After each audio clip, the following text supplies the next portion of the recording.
This Israeli baby deserves to die, is something I would not say. But the president of Israel, on the other hand, had declared that all people of Gaza deserve what's happening to them. It's an entire nation that is responsible, and we will fight until we'll break their backbone. Note that half the population he's talking about is under 14 years old. That's more than 1 million kids. Gaza has become an extermination camp, a death camp. The same language and acts the Nazis used to dehumanize the Jews is being used today against the Palestinians. Isn't that a bit concerning? And in general, Israel has been dependent on lies to justify the massacre and genocide happening today.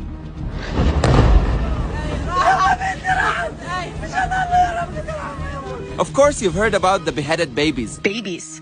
Their heads cut off. And it is true. There were actually 2 beheaded Palestinian babies, not Israeli ones. Regardless of that, the media is still using this lie until this moment. Children murdered, there were babies beheaded. Do you care about the babies that were beheaded? That was a made-up story. You're full of 40 fake beheaded babies. Joe Biden talks about it. Beheading children. But talk about the 700 real Palestinian ones and they'll call you an anti-Semite. Have you not wondered why Israel needs to lie to justify a genocide while everything that we have shared have been true?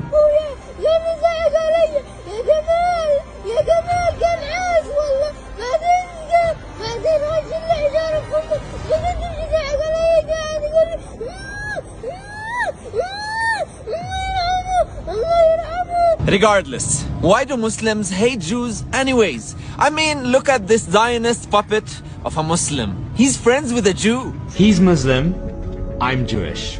And we worked together for more than 1,000 days. Wow, so tolerant and stupid. This is not a religious war, yeah.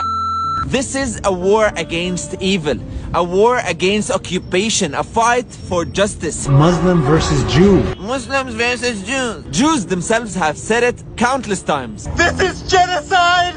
As Jewish New Yorkers, we are here to say not in our names! Those lies you're always telling and standing for evil is the reason there are more than 750 kids that were killed in Gaza. And of course, Israel has no limits when they're committing terrorism. And Mr. Ahmar, have you forgotten about the Christians in Palestine who were spit at? Jews versus Muslims. And the Christian Palestinians who've been discriminated against just because they were Arab. Don't spread misinformation. Dear world, 179 years took Haitians to repel their colonizer. Took Algeria 132 years with over 1 million martyrs. Almost 43 years of apartheid in South Africa until they won in their war for justice. Even Nelson Mandela was on the US terrorist list until 2008. For us, it's been 75 years of resistance and we will never stop until Palestine is free.